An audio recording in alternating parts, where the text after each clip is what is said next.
We can add another fired coach to the list today. What do we need to know?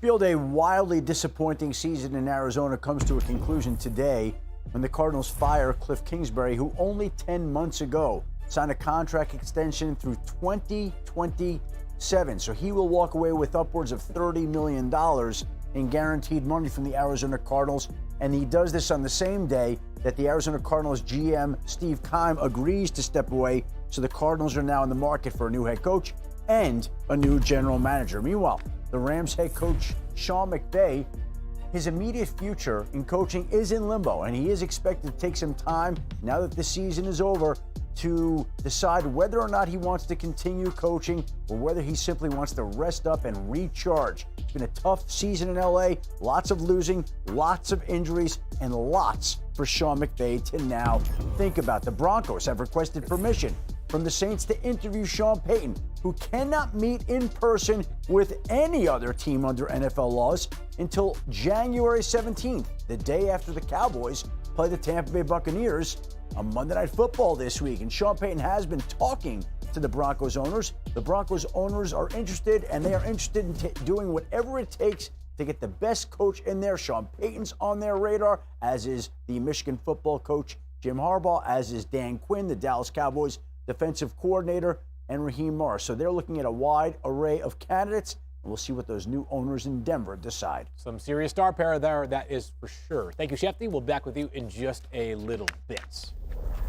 Is there any question that the Bills showed fighting spirit all week? As we take it to our fighting spirit moment, brought to you by Modelo. And how about this? Patriots, Bills, Sunday in Buffalo. First game for Buffalo since the Damar Hamlin injury. You saw the Bills training staff being honored.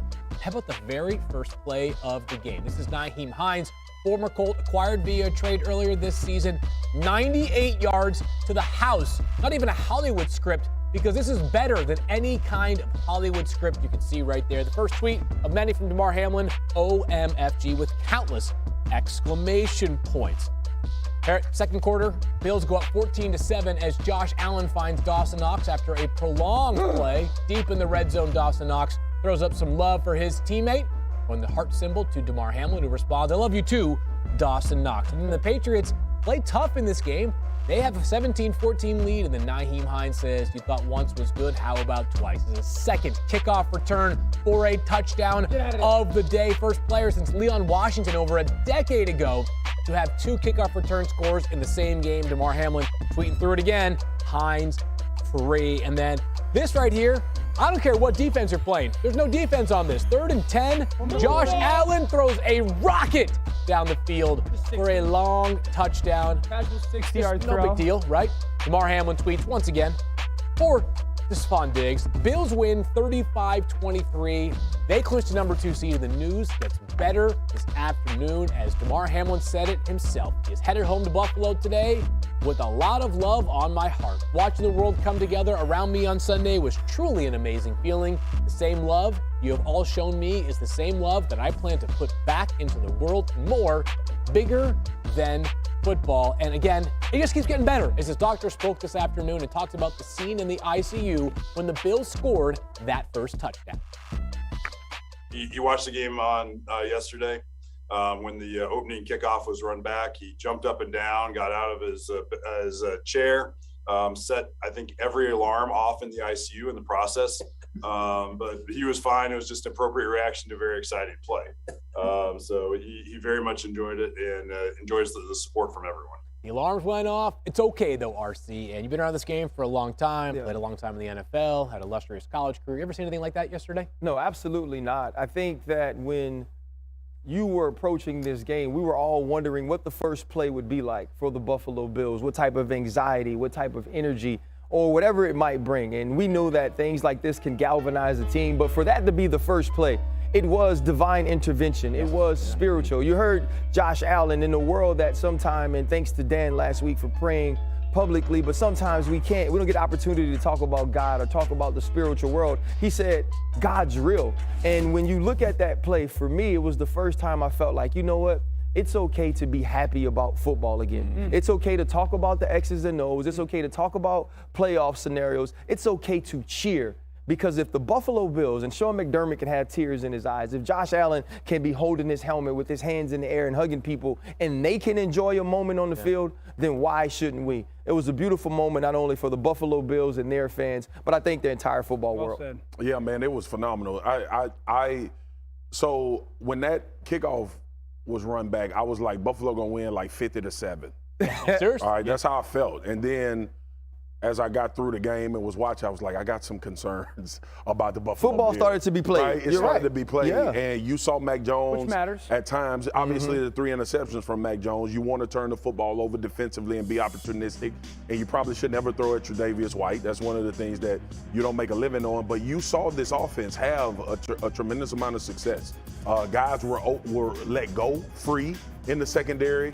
Mac played a really good game when it came to kind of converting and figuring out ways to take advantage of this defense, finding one-on-one matchups. And then too, y'all, this, okay? And I know y'all get on me about talking about it all the time. The Buffalo Bills can't come out a game with 16 rushes between their running backs. I know that Josh Allen is a part of that run game, and I know he's going to continue to be, but I don't. Think about this. The 2 teams that we think that they are going to have to face or go through were 2 teams that were willing to commit to the run when they were having offensive deficiencies in the passing game.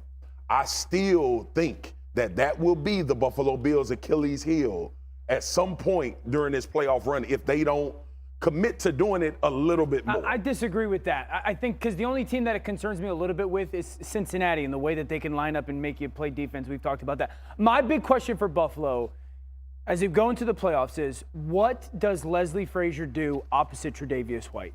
We're talking about a conference that's got weapons galore on the outside, and Elam's a young player, and hopefully for Buffalo he becomes a very good player. But they don't know how and who to cover with opposite him. And just as an offensive person, when I cut on that tape, I'm like, how many balls can we throw opposite Tre'Davious White? It should look like playing the Dallas Cowboys.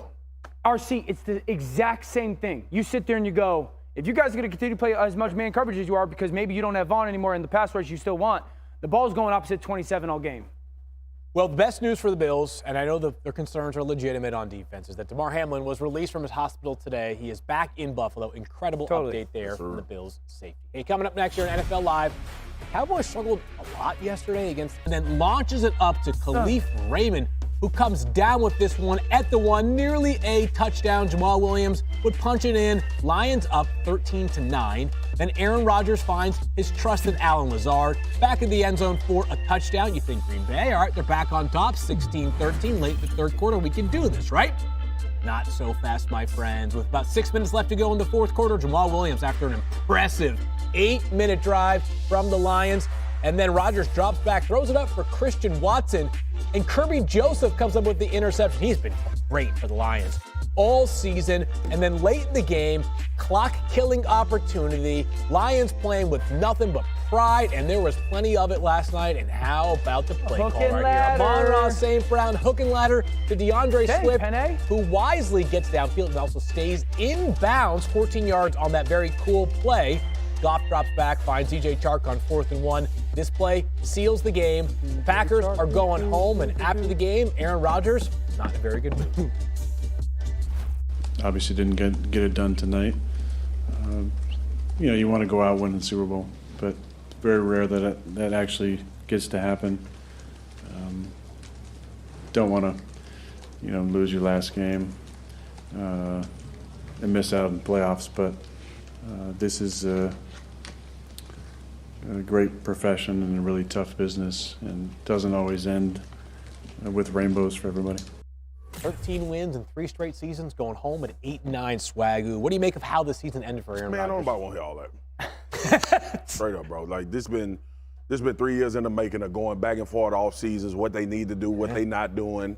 I'm not feeling taken care of, and I wanted to go in, but I thought about it. First of all, Aaron Rodgers cared about it, and when I saw him and Randall Cobb walking out of the stadium, I kind of mellowed out, because y'all know how I can get in Aaron Rodgers. But here's the deal, man. This is the reality. At some point, your greatness precedes you to be judged based on wins in critical moments. And Aaron Rodgers truly ascended to that as we watched his career manifest and play out. So for as great as he's been in his career, a part of his tagline was he couldn't get over the hump. Couldn't deliver in the moments. Yep. Ball in your hand in certain situations. So I looked at this game in Detroit, and the reason why I picked the Detroit Lions in this game is because I thought the Detroit Lions would make Green Bay go back to Aaron Rodgers having to deliver. I said it Friday. Yeah. I said it sounds crazy to say this,